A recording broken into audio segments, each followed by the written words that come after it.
Hey guys, it's Christian, I'm Jamie. and we are back for episode 3 of Emotional Nerds. As you can see, it's a new day. We have different clothes. We're missing a rubber ducky back there. Yeah, how are you feeling today, Jamie? I'm tired, but I'm pretty sure all of us are at this point. It's near the end of the semester. Yeah, yeah, I feel that way too much. I could really use a nap. But, today we will be coming with the third archetype in the series that we'll be covering of the 12 brand archetypes proposed. First, the archetypes proposed by Jung, then proposed by. What was their names? The book was called The Hero and the Outlaw. The names, Mark and Carol Pearson wrote the book. Thank you. Yes. But we're coming to our third and the final of the ego. I guess it's the ego orientation. I thought I don't think it's ego. I think it's the ones who want to leave a mark on the world. It was Those hero actually ambition. are ego orientations. Oh yeah, because they have two names. Yeah. They all have two Which names. I'll explain that real quick because I was doing research in my spare time on that.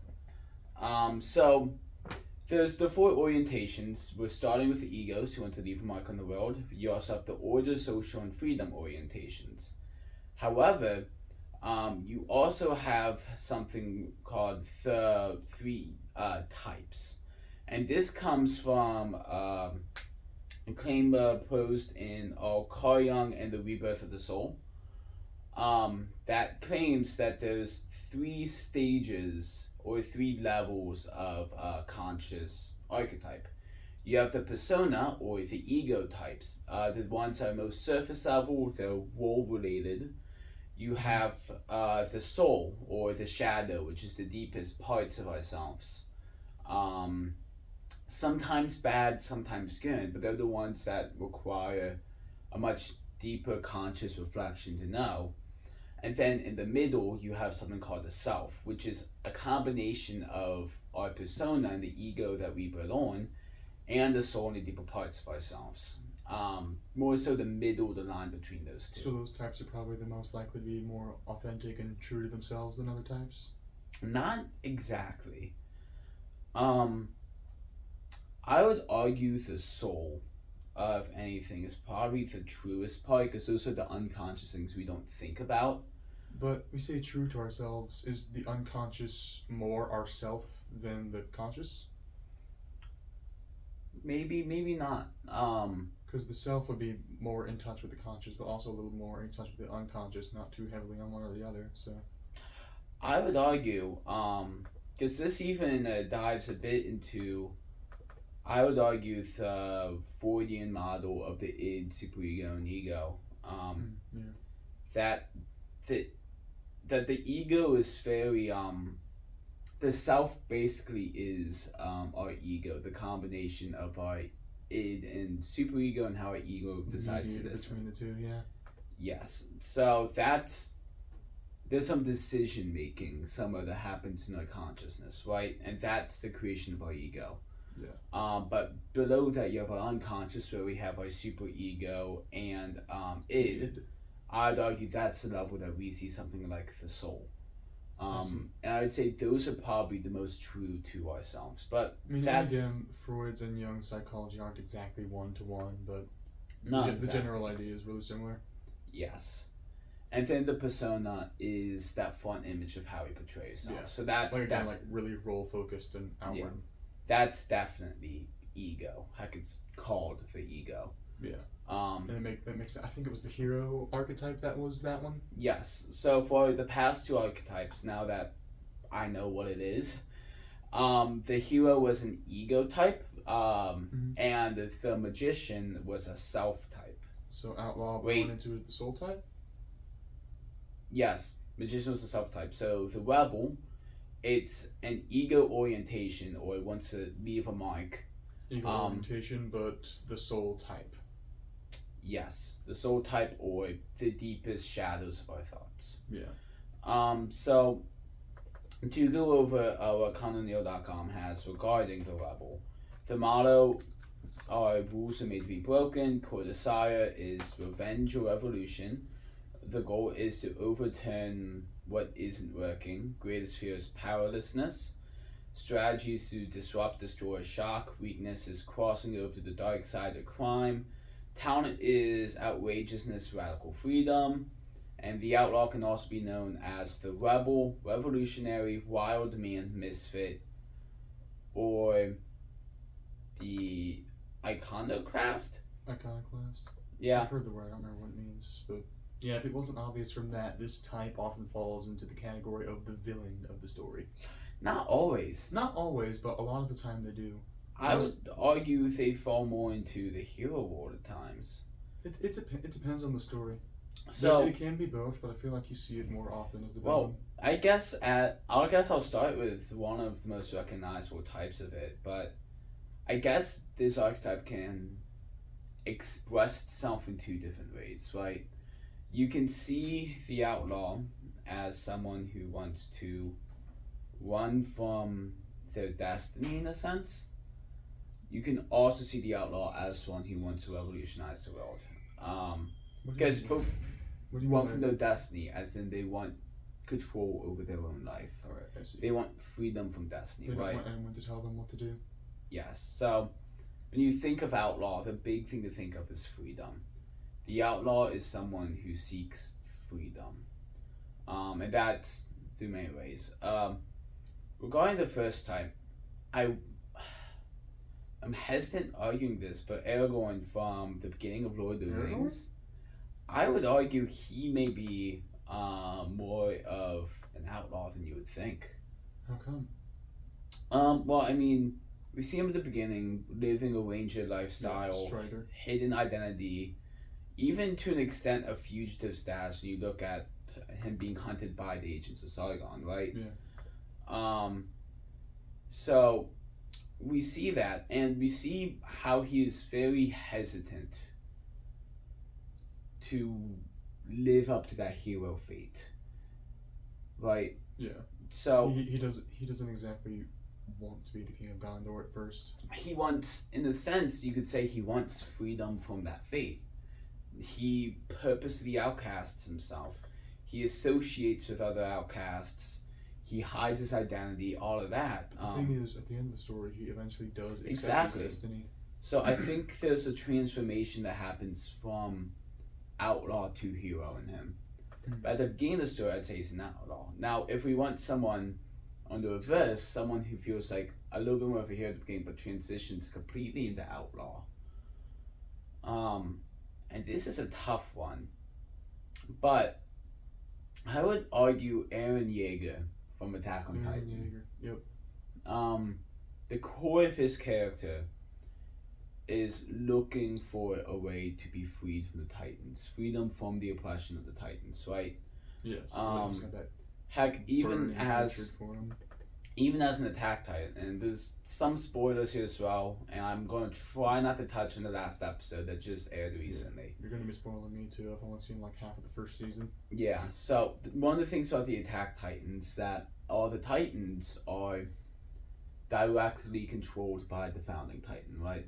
Not directly controlled, but can't resist. The big bad, the one in charge. Not necessarily big bad, but like yes. The hive mind kind of thing?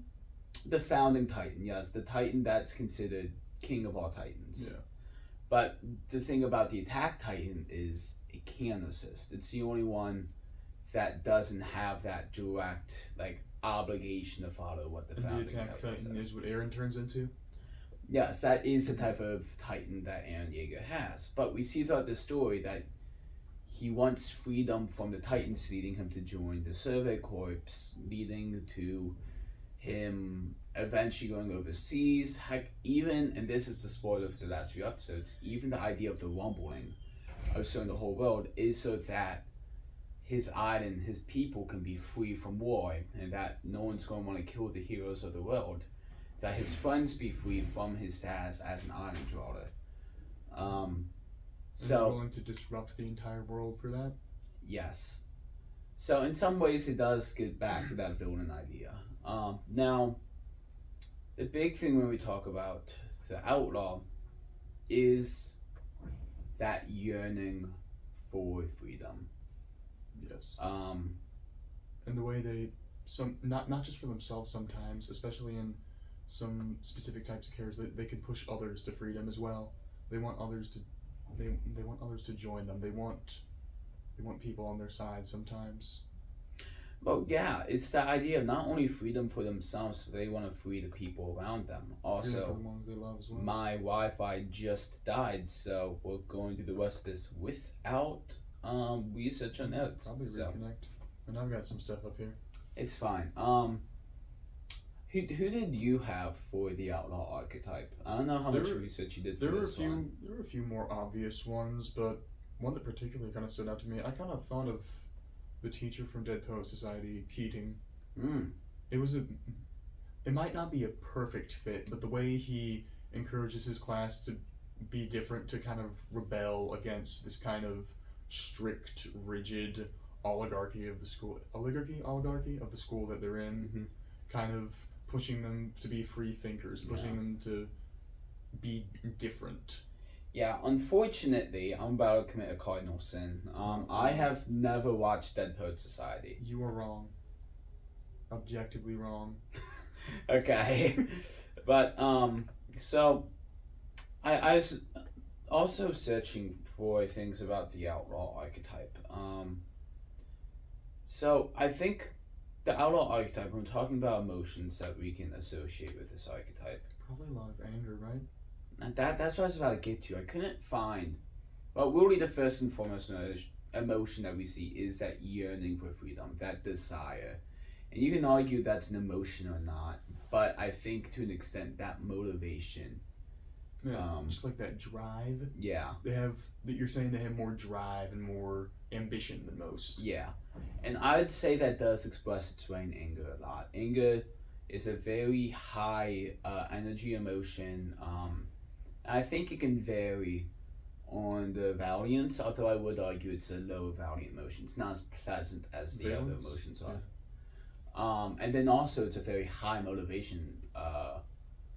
It pushes you towards things, even if that doesn't always have the best effect. So that's why we see the rebel as one of those types that want to leave the mark on the world. That's why we see them to an extent as an ego orientation, because it wants to lead them to do something. And we also see that anger onefold when they're trying to accomplish that goal, feel that desire, free themselves and other people.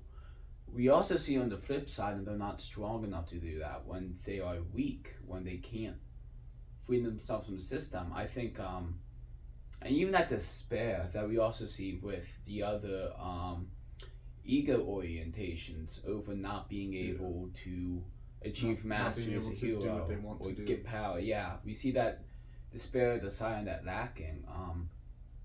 Now that I'm talking about it, I didn't plan mentioning this, but when I think of Outlaw, I also think of, and I'll have to Google the main character real quick.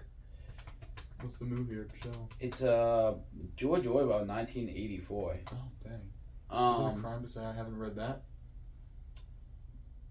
Just a little bit. I know it's Winston Smith. Saying that, just thinking of Winston Smith and him discovering what's wrong in society and pushing back against it and wanting to embrace the things usually not allowed and the ideas that... What's he do in the story? Just kind of rebel against the government and fight back? He doesn't really rebel against the government per se. I think it's been a few years since I've read it, but throughout the story we see him discover these ideas and start thinking of ways against the government, against Big Brother per se. Is Big Brother the name of this government, this thing in charge?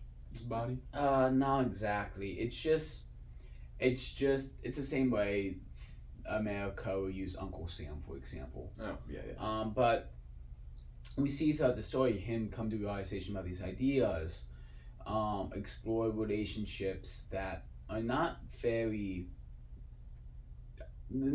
allowed in society. We see him look for the places where Big Brother isn't watching, or there may not be cameras. We see him get a book from Goldstein with a whole bunch of anti-government ideas, and I think, if I remember correctly, he tried to join a plot against the government at one point until he got captured and reintegrate into society. Which again we see in him a lot of that despair and brokenness over not being able to accomplish that goal, until he eventually gives that up, and in the end the story is great. I'm not gonna spoil it. Alright. But Reminds me a little bit of something like Brave New World, except Brave New World's a whole lot more depressing than that. yeah, I've never seen Brave New World either. It's a book. It's very Oh, it's a dystopian. book. A lot like 1984. It's a whole lot more bleak, as far as I know. Yeah. So I guess my next question for you,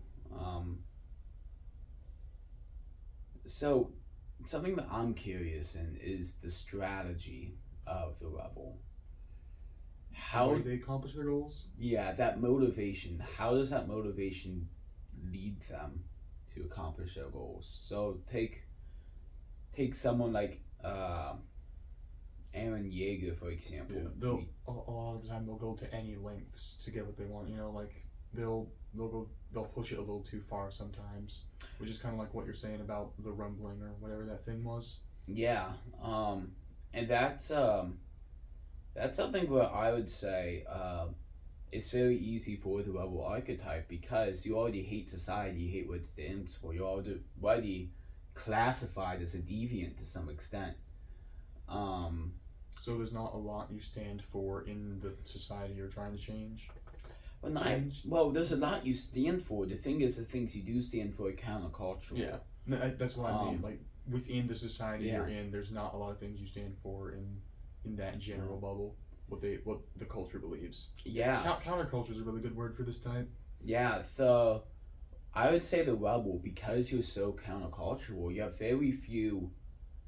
you have the strict morals that are what you believe, but you have very few exterior morals like laws or something like that. You don't let anyone bound you or tell you what to do. Again, very rebellious. Seeking freedom, yeah. And of course, it's not always true.